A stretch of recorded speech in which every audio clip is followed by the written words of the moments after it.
week, nearly 80 protesters were arrested after they tried to set up a new camp up on a hill across the road from their main camp.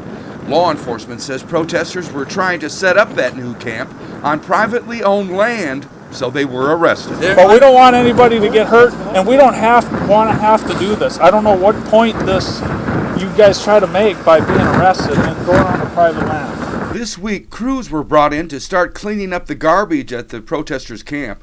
The Corps of Engineers has now set a February 22nd deadline to have everything out of here, so spring flooding doesn't wash tons of garbage into the nearby Missouri River.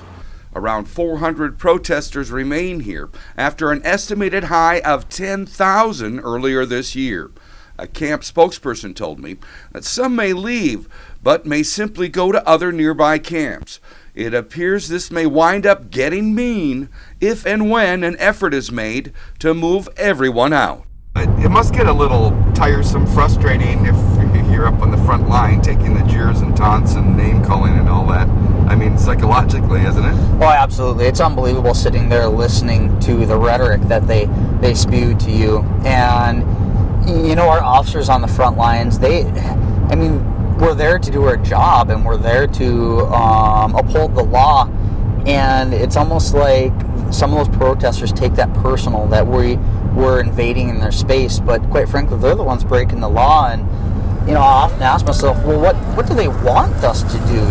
To do nothing? I mean, that's not realistic. To think that we're not going to do anything when you're breaking the law in North Dakota, you're held accountable.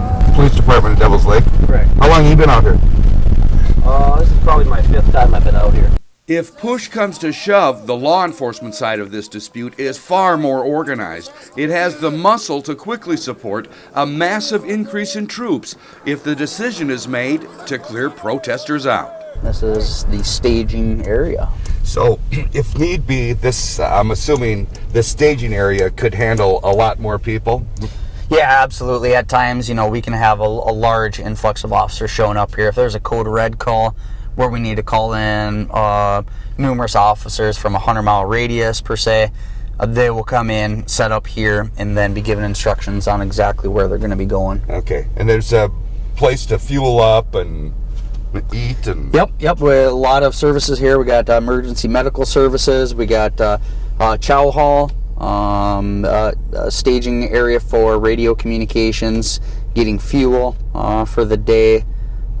Just a multitude of efforts that are involved here. North Dakota Senators Heidi Heitkamp and John Hoeven have already made the request for more Bureau of Indian Affairs agents to support this effort, which has cost the state over $20 million so far.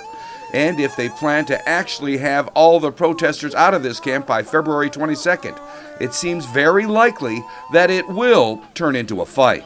There's a radical group in there, as was displayed yesterday, with them setting up a new camp on private property against the wishes of everyone, especially Standing Rock Tribe.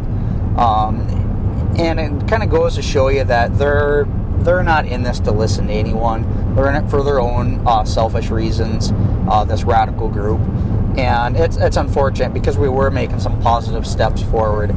However, then they decided to bump it up a notch and set up camp over on some private property, knowing full well that law enforcement has to react to that. We have to go in and first encourage them to remove themselves, give them a warning that they are trespassing, and then of course we would have to physically remove them, which is what happened.